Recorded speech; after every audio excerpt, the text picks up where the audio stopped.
Snow fell like ash over Seoul's underworld. She stood in his penthouse doorway, curvy, trembling, utterly forbidden, a virgin delivered by fate on Christmas Eve. He was Korea's most feared mafia boss, a man who'd forgotten how to feel. Until her. One look, and something ancient and possessive roared awake inside him, something that whispered, "Mine." She didn't know she'd just walked into the arms of a man who would burn the world to keep her. And neither did he, until it was too late to let her go. Welcome to Afro-Korean Stories, besties. Please like, share, and subscribe. The city lights blurred through the floor-to-ceiling windows as Lee Ji-hyun poured himself whiskey, his third that hour. Christmas meant nothing to him. It was just another night in a life built on blood and silence. His penthouse apartment towered above Seoul like a throne, cold and pristine, decorated only because his housekeeper insisted. He was 32, untouchable, and utterly alone. The doorbell chimed. Ji-hyun frowned. No one came unannounced. His hand moved instinctively toward the gun beneath his jacket as he approached the door.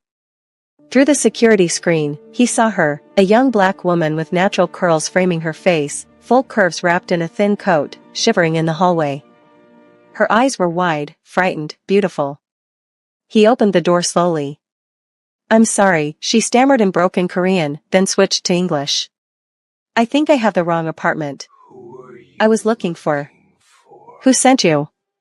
His voice was low, dangerous. "No one. I'm Naomi. I'm staying with my friend Hannah downstairs, but she's not answering, and I left my key inside, and it's freezing, and I thought this was her floor," she was rambling, breath visible in the cold air. Ji-hyun studied her. No weapons. No wires. Just genuine panic and embarrassment coloring her brown cheeks. Something in his chest tightened inexplicably. "Come inside." "I couldn't." "You're freezing." It wasn't a request. Naomi hesitated, then stepped into the most luxurious apartment she'd ever seen. Marble floors, modern art, a view that stole her breath. And him, tall, devastatingly handsome in all black, with sharp features and eyes that seemed to see straight through her. "Your friend is on the 15th floor. This is the 20th. Ji-hyun closed the door, and suddenly the space felt smaller, charged. "I'll call down." "Thank you. I'm so sorry to bother you on Christmas Eve. I don't celebrate." He moved to the bar, his movements predatory and precise. "Drink?" "I don't drink much." "Hot chocolate then." He surprised himself by offering, and her by making it, his hands surprisingly gentle as he heated milk and mixed cocoa. When he handed her the mug, their fingers brushed, and electricity shot through him so intensely he nearly dropped it. Naomi felt it too, her breath caught, eyes flying to his. For a moment, neither moved. "You're not Korean," he said unnecessarily, his gaze traveling over her face, her curves, committing every detail to memory. "Nigerian American. I'm teaching English here for a year. Hannah's my friend from university." She sipped the chocolate, and he watched her lips with an intensity that made her skin flush. "And you are?" "Dangerous." The word hung between them. "You should go." But he didn't move to call downstairs. And she didn't move to leave. The next hour passed in surreal conversation. Naomi talked about teaching, about Seoul's winter, about missing her family. Ji-hyun listened with an attention he'd never given anyone, learning she was 24, that she loved old movies, that she'd never been with a man. That last confession slipped out accidentally, and her embarrassment was so genuine, so innocent, that something fierce and protective surged through him. "Your friend answered." He showed her his phone. "She's waiting." Disappointment flickered across Naomi's face before she could hide it. "Right. Thank you for the rescue." At the door, she turned back. "Merry Christmas, even if you don't celebrate." Naomi. Her name on his lips felt like a prayer and a curse. Be careful in this city. Not everyone is safe. Are you? The question was bold, her eyes meeting his without fear. No. His honesty surprised them both. Especially not for you. She left, but the scent of her perfume lingered. And Lee Ji-hyun, Korea's most feared mafia boss, stood alone in his empty penthouse, feeling something he hadn't felt in 15 years, longing. Later that night, Ji-hyun made a call. Find out everything about the English teacher on the 15th floor. Naomi. Nigerian woman. And put protection on her building. Discreet. His second-in-command, Choi Tae-yoon, didn't question orders. Trouble? No. Ji-hyun stared at the mug she'd used, still on his counter. Insurance. But it was a lie. She was already trouble, the kind that made a man reconsider everything he'd built on violence and solitude. The following morning, Naomi found an envelope slipped under Hannah's door. Inside was a key card and a note in elegant handwriting, in case you're locked out again. Penthouse 20. LJ. Who's LJ? Hannah asked, reading over her shoulder. Naomi's heart raced, remembering dark eyes and whispered warnings. Just a neighbor. On the penthouse floor? Girl, those apartments cost more than we'll make in 10 years. Hannah grinned. Is he hot? Dangerously so. But Naomi just smiled. I barely noticed. Another lie. She'd dreamed of him all night, his hands making her chocolate, his voice saying her name, the way he'd looked at her like she was something precious and forbidden at once. A few days later, Naomi's school received an anonymous donation, enough to renovate the English department and provide scholarships. The director was thrilled. Naomi felt eyes on her during the announcement, a prickling awareness that had nothing to do with coincidence. That evening, she found expensive coffee beans outside Hannah's door. The brand was the one she'd mentioned loving but being unable to afford in Korea. No note, but she knew. Why, she whispered to the empty hallway, part frustrated, part thrilled. In his penthouse, watching her through security feeds he absolutely shouldn't have accessed, Ji-hyun smiled darkly. Because you're mine, he thought. You just don't know it yet. By the end of the week, their paths crossed again. Naomi was leaving the building when a black car pulled up, sleek, expensive, and flanked by two others. Men in dark suits emerged, and pedestrians suddenly found reasons to look away. This was that kind of neighborhood where power and danger lived behind glass and steel. Ji-hyun stepped out, and their eyes met across the snowy courtyard. He wore a long black coat, his presence commanding, and for a moment, the world narrowed to just them. Naomi. He approached with the confidence of a man who owned everything he surveyed. Dinner. I wasn't invited to dinner. You are now. His hand extended, palm up, an offer and a demand. She should refuse. Every instinct screamed he was dangerous, that the way people cowered around him meant something dark.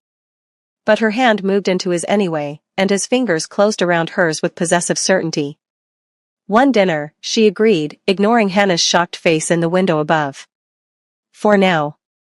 His smile was a predator's promise. He took her to a private restaurant, where they were the only patrons. The staff moved like shadows, anticipating Ji-hyun's every need. Naomi felt like she'd stepped into another world, one of wealth and whispered power. What do you do? She asked, studying him over wine she barely touched. Import-export. The lie was smooth, practiced.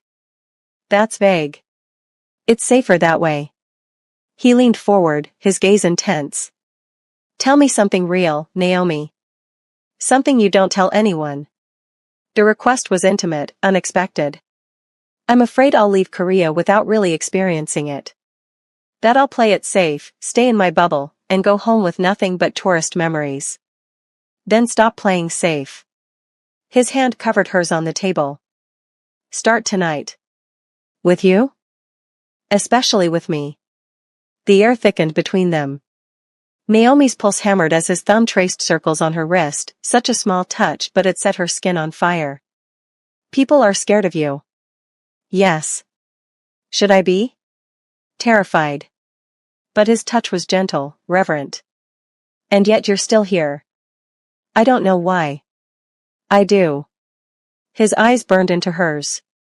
Because you feel this too. This impossible thing between us. She couldn't deny it. Didn't want to. The next day, flowers arrived at her school, exotic, expensive, with a card that simply read, "Be mine." LJ. Her coworkers whispered. Her students giggled. And Naomi felt exposed, claimed, thrilled in a way that should terrify her. When she texted the number from his card, her fingers trembled. "This is too much." His reply came instantly, "It's not enough." "Dinner again.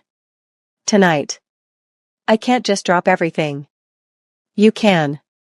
You will. I'll send a car at 7. The presumption should have angered her. Instead, heat pulled low in her belly. "You're very sure of yourself." "No. I'm sure of us. See you tonight, Naomi." That evening, she dressed carefully, a burgundy dress that hugged her curves, her natural hair in a twist out that framed her face. When the car arrived, it wasn't a driver who came to the door. It was Ji-hyun himself, devastatingly handsome in a dark suit, his eyes darkening as he took her in. "You're beautiful." The words were raw, unguarded. "You're early." "I couldn't wait." His honesty stole her breath. He offered his arm. "I want to show you something." Instead of a restaurant, he took her to a private art gallery showing after hours, secured just for them. They walked through rooms of stunning paintings, their hands brushing, then linking, then holding with an intimacy that felt more significant than it should. "Why me?" Naomi asked as they stood before a painting of a storm over dark waters. "You could have anyone." "I don't want anyone." Ji-hyun turned to her, his expression fierce. "From the moment you walked into my apartment, lost and shivering, something changed. I've spent 15 years building walls, and you walked through them like they were smoke." "Ji-hyun. I know this is fast. I know I should give you space, let you think. But I'm not a patient man, Naomi. And I'm not good." His hand cupped her face, thumb brushing her cheek. "But with you, I want to be." "What if you can't be?" Her question was whispered, vulnerable. "Then God help anyone who tries to take you from me." The vow was dark, absolute. "Because I'll burn this city down first." It should have scared her. Instead, she leaned into his touch, feeling safe and claimed and wanted in a way she'd never experienced. A few days later, reality crashed in. Naomi was having coffee with fellow teachers when a Korean man approached, young, handsome, clearly interested. His name was Min-ho, and he was charming, asking her about her work, complimenting her Korean, requesting her number. Across the cafe, unnoticed in a corner, Ji-hyun's jaw clenched so hard it ached. He'd come here by coincidence, or so he told himself, though he'd been finding excuses to be near her constantly. Watching this boy touch her arm, make her laugh, made violence surge through him. Taeyoon noticed his boss's white-knuckled grip on his cup. Should I intervene? No.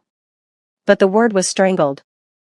Ji-hyun forced himself to remain seated, to let her have this normal interaction, even as jealousy ate him alive. Naomi gave Minho her number, and Ji-hyun left before he did something irreversible. That night, his text was curt, "Busy?" Naomi, confused by his tone, replied, "Not really." "Why?" "That man at the cafe. You gave him your number." Her heart skipped. "He'd been there? Watching? Are you jealous?" "Yes." No pretense, just raw honesty. Furiously. Irrationally. Completely. Ji-hyun, we haven't even. You're mine, Naomi. Maybe I haven't earned the right to say it yet, but it doesn't make it less true. She should be outraged by the presumption. Instead, warmth flooded her. You can't just claim people. I don't claim people. Just you. Only you. Her phone rang immediately, it was him. She answered breathlessly. Tell me you don't feel this, Ji-hyun's voice was rough, demanding. Tell me when he touched your arm, you felt what you feel when I touch you. Tell me you want him the way you want me. She couldn't lie. Say it, Naomi. I don't want him. The confession was a whisper. I haven't stopped thinking about you since Christmas Eve. Then why did you give him your number? Because you scare me. The way I feel about you scares me. This intensity. I scare myself too, he admitted quietly. I've never felt like this. Never wanted someone so completely it rewrites everything I thought I knew about myself. But I'm done pretending I can stay away. What are you saying? I'm saying be mine. Officially. Completely. No more other men, no more distance. Just us. And if I say no? A pause, heavy with meaning. I'll respect it. And spend every day showing you why you should say yes. Naomi closed her eyes, feeling herself fall. Okay. Okay? Yes. I'm yours. The words felt like jumping off a cliff, terrifying and exhilarating at once. His exhale was audible, relief and triumph mixed. I'm coming to get you. Now? It's almost midnight. Now. Put on something warm. I want to show you my city. Our city. He arrived in 20 minutes, and Naomi found herself on the back of his motorcycle, arms wrapped around his waist as they raced through Seoul's neon-lit streets. The city was alive even in the winter cold, and with Ji-hyun, she felt invincible. They stopped at Namsan Tower, taking the cable car up, the city spreading below them like a galaxy of lights. It's beautiful, Naomi breathed against the viewing window. You're beautiful. Ji-hyun stood behind her, his arms caging her against the glass, his breath warm on her neck. Every light down there represents someone's life, their dreams, their struggles. And all I can think about is you. How you've become my dream. She turned in his arms, their faces inches apart. Kiss me. If I start, I won't stop. Then don't stop. His control shattered. The kiss was consuming, desperate, his hands tangling in her hair while hers gripped his coat. Years of loneliness poured into that kiss, two souls recognizing their other half. When they finally broke apart, both were breathing hard. Come home with me, Ji-hyun rasped. Not just to be close. I need you close. Naomi nodded, beyond words, beyond reason. His penthouse felt different now, warm, alive, because she was in it. Ji-hyun made them tea, his hands slightly unsteady, the powerful mafia boss reduced to nervousness by one woman's presence. They sat on his couch, her head on his shoulder, his arm around her waist, just existing together. Tell me something real, Naomi echoed his earlier words. Who are you really, Lee Ji-hyun? He was quiet for a long moment. The man you should run from. The one who's killed, who's built an empire on fear and blood. But also the man who's been waiting his whole life for you without knowing it. You've killed people? She should pull away. Didn't. Yes. Bad people. People who hurt the innocent. But my hands aren't clean, Naomi. They'll never be clean. Are you trying to scare me away? I'm trying to be honest. You deserve honesty. She took his hand, the one that had admittedly taken lives, and pressed it to her heart. I feel safest with you. Does that make me crazy? Probably. His thumb stroked over her heartbeat. But I'll spend my life making sure you never regret that feeling.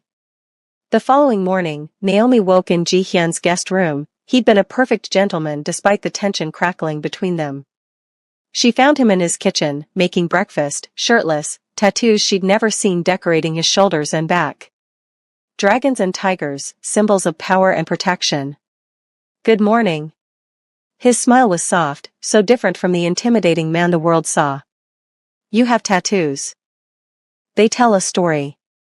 My story. He poured her coffee, made just how she liked it. One day, I'll tell you all of it. They ate together, domestic and surreal, until his phone buzzed with insistent urgency. His expression darkened as he read the message. I have to go. Business. He kissed her forehead. Taeyun will take you home. Don't go anywhere alone today. Why? What's wrong? Nothing you need to worry about. But his jaw was tight, and she recognized the warrior emerging. Just promise me. Stay safe. I promise. He left, and Naomi felt cold despite the heated apartment. What Ji-hyun didn't tell her was that his enemies had noticed his distraction. Rival organizations sensed weakness, saw a pattern. The feared Lee Ji-hyun was spending time with a foreign teacher. Rumors spread through the underworld like wildfire.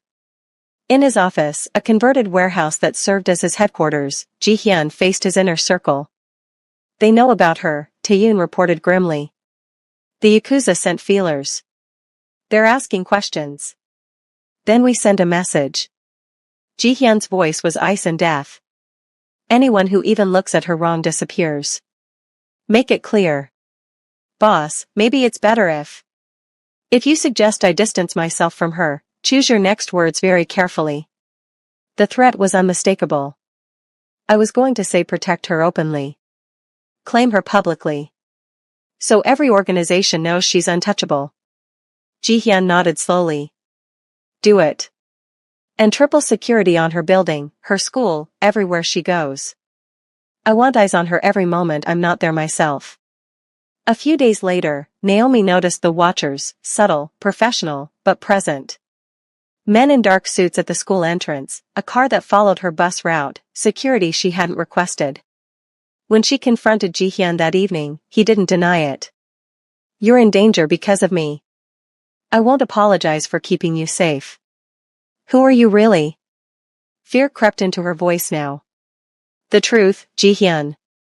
All of it. He took a breath, and told her everything. His family's assassination when he was 17. His rise through Seoul's underworld by necessity and violence. The empire he built on blood and strategy. The enemies who would use any weakness against him. And I'm your weakness now, Naomi whispered. No. He gripped her shoulders gently. You're my strength. My reason to survive every threat, every war. But yes, that makes you a target. So I'm asking, let me protect you. Let my men keep you safe. And if that's too much, if you want out. I don't want out. The words tumbled out before she could reconsider. I'm terrified, yes. This is insane, yes. But I don't want out. I want you. The relief on his face was devastating. Then trust me. Trust that I'll die before I let anyone hurt you. That's what scares me most. She touched his face. I don't want you to die for me. I want you to live for me. Then I will. He kissed her palm. I'll live, I'll fight, I'll become whatever I need to be. But I won't lose you. The following week brought a fragile peace. Ji-hyun balanced his dark empire with stolen moments, coffee before her classes, late dinners after his meetings, quiet nights where they just existed together. He was introducing her to his world slowly, carefully, ensuring she saw both the man and the monster. Naomi fell deeper despite the danger, maybe because of it. The way he looked at her like she was his salvation, the way his hardness melted only for her, the possessive gentleness of his touch, it rewrote everything she thought she wanted in life. At school, Minho continued his pursuit until one day he simply stopped. Naomi later learned he'd been strongly advised to redirect his attention. She should be angry about Ji-hyun's interference. Instead, she felt claimed, protected, desired. You're terrible, she told him that night. I warned you. His smile was unrepentant. I don't share. Caveman. Only with you. He pulled her into his lap, and she went willingly, their kisses growing heated. His hand spanned her waist, thumbs brushing the underside of her breasts through her shirt, and she gasped. Naomi. Her name was a warning and a plea. If you stay, I don't know if I can. Then don't. She kissed him deeper, feeling his control fray. I don't want you to. You're a virgin. I want it to be you. Only you. Something primal flashed in his eyes. Not like this. Not in the heat of moment. When I make you mine completely, you'll have no doubts, no fear. Just certainty. I'm certain now. Then wait for me. He kissed her softly, reverently. Wait for me to make it perfect. To make you feel cherished, not just desired. Can you do that? She nodded, frustration and love warring inside her. By the end of January, they'd fallen into a rhythm. But danger never sleeps, and Ji-hyun's enemies were closing in. A rival gang, the Red Dragons, saw opportunity in his distraction. They'd been content to coexist before, but now they wanted his territory, his power, his empire. The attack came without warning. Naomi was leaving school when the van pulled up. Men with guns, moving with military precision. Her bodyguards reacted instantly, shouting for her to run, returning fire. But she was grabbed, a cloth pressed to her face, chemicals stealing her consciousness even as she heard sirens and Ji-hyun's name screamed into radios. The last thing she saw before darkness claimed her was blood on the snow. Ji-hyun was in a meeting when the call came. Taeyoon's voice, usually calm, was shaking. "Boss, she's gone. They took her." The room went silent as Ji-hyun stood, his phone cracking in his grip. "Who?" "Red Dragons. They left 3 of our men dead. She fought, there's evidence she fought hard, but they drugged her." Something inside Ji-hyun shattered and reformed into pure violence. "Find her. Now. Activate every asset, every contact, every informant. I want the city turned inside out." Already in motion.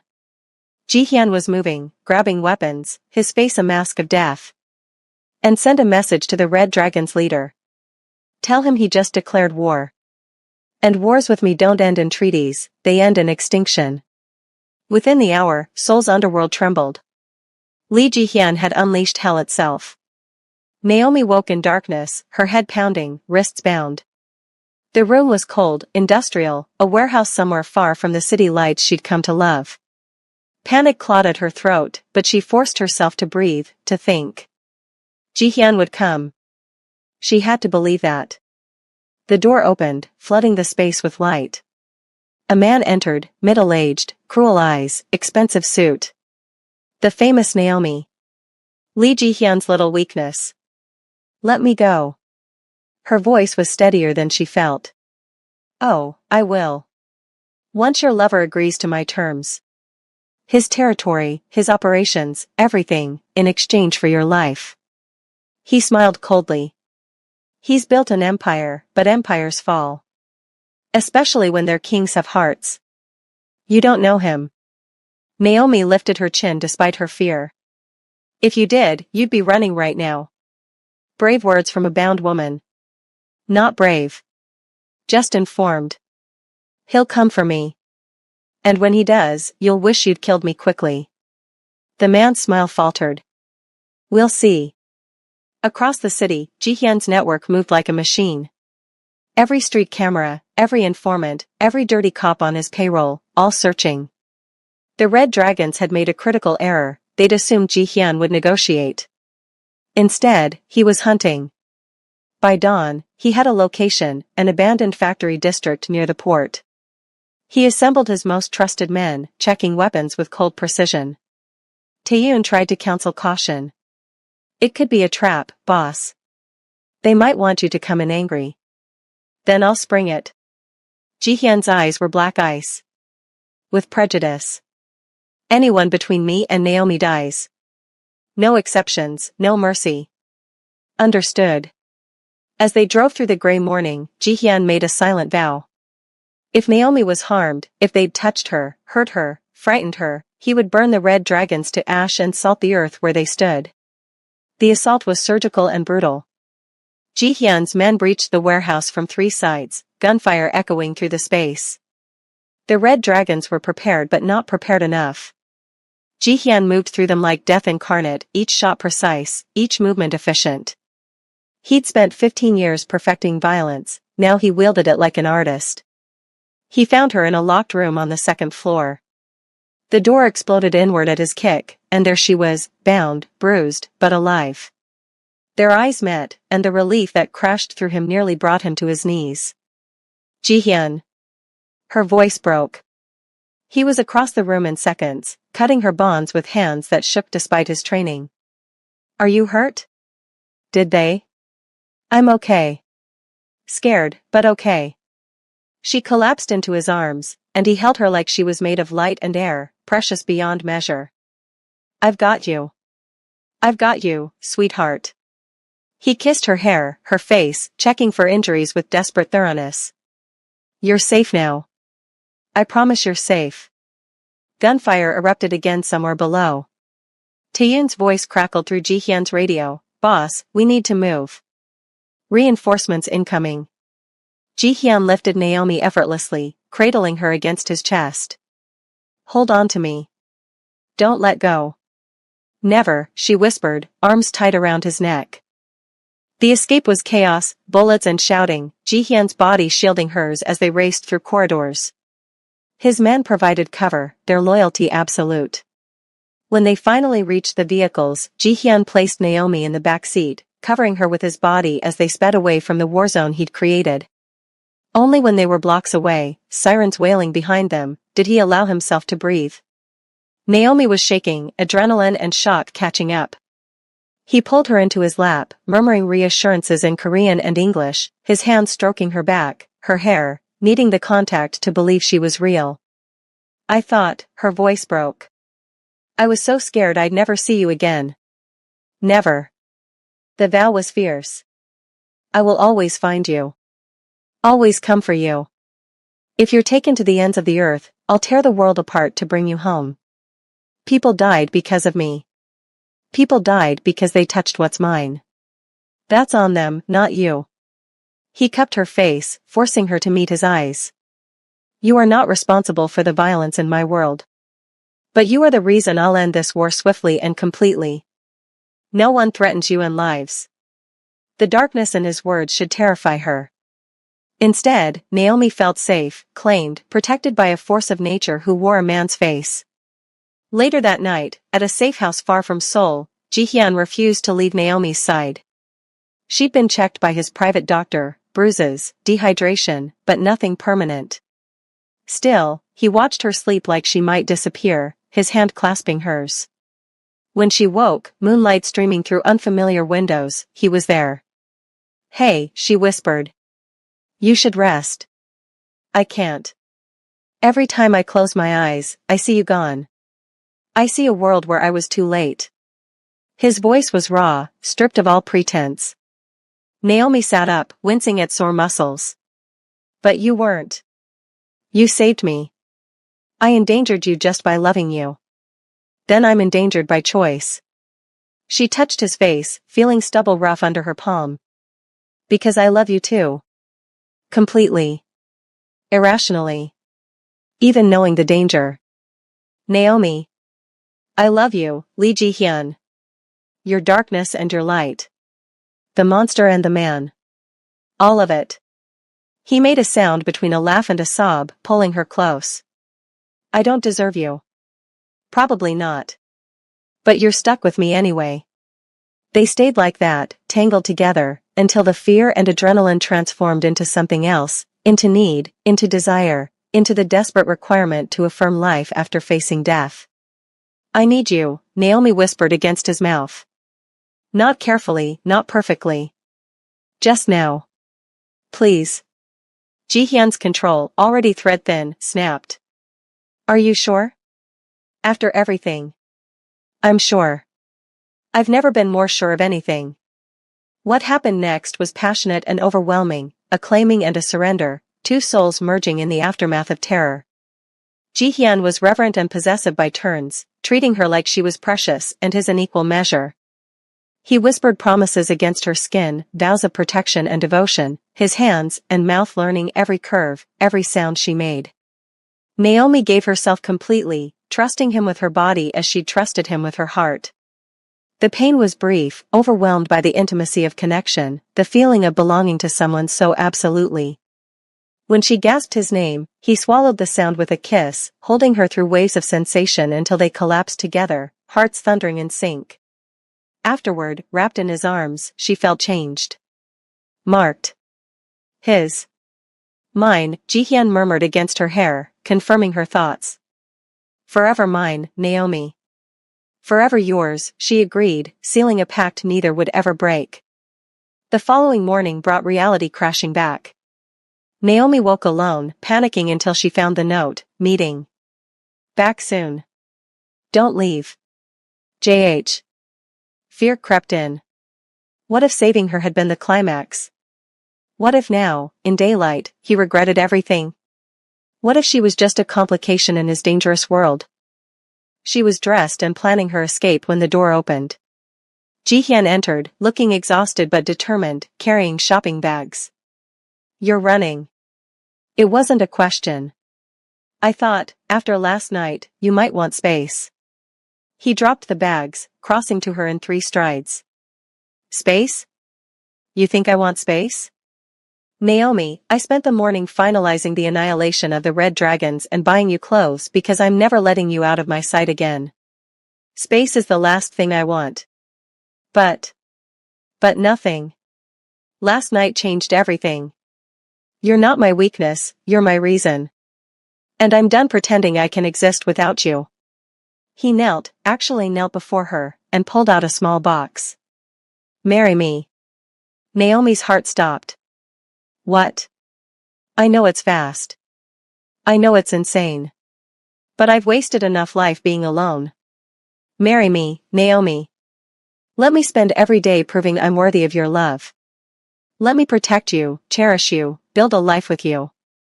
"Ji-hyun, this is crazy." "Say yes anyway." His eyes held hers, vulnerable and fierce at once. "Say yes, and I'll make you happy. I swear it." She thought of every reason to refuse, the danger, the speed, the impossibility of their worlds colliding. Then she thought of his hands making her chocolate on Christmas Eve, his jealousy over a stranger's attention, his violence in her defense, his tenderness in the dark. Yes. The word felt like jumping and flying at once. "Yes, I'll marry you." His smile was blinding. He slipped the ring, a stunning diamond surrounded by sapphires, onto her finger, then kissed her with a thoroughness that left no doubt about his feelings. A few days later, after ensuring the red dragons were thoroughly decimated and his territory secure, Ji-hyun began building a new life. He brought Naomi to his penthouse, not as a guest but as his fiancée, his future, his heart made human. "I'm retiring," he announced one evening over dinner he'd cooked himself. "What?" "From the active side of the business. Taeyoon will take over operations. I'll maintain control, but from a distance. I want a life with you, Naomi. Not a war." "Ji-hyun, you don't have to." "I want to. You've given me something to live for beyond survival and revenge. I want to wake up next to you without checking for assassins. I want to build something good." His hand covered her stomach in a gesture so tender it stole her breath. "I want a family. With you." Tears pricked her eyes. "I want that too." "Then let's start now." He pulled her close. "Marry me this weekend. No big ceremony, just us and what matters. Then we begin our real life." "This weekend? I've waited long enough. And I'm not a patient man, you know this." She laughed through tears. "Okay. This weekend." They married on a Saturday in February, snow falling softly outside a small private chapel. Hannah stood as witness, along with Taeyoon, both looking shell-shocked at the speed but undeniably moved by the love radiating between the couple. Naomi wore a simple white dress that hugged her curves, her natural hair adorned with delicate flowers.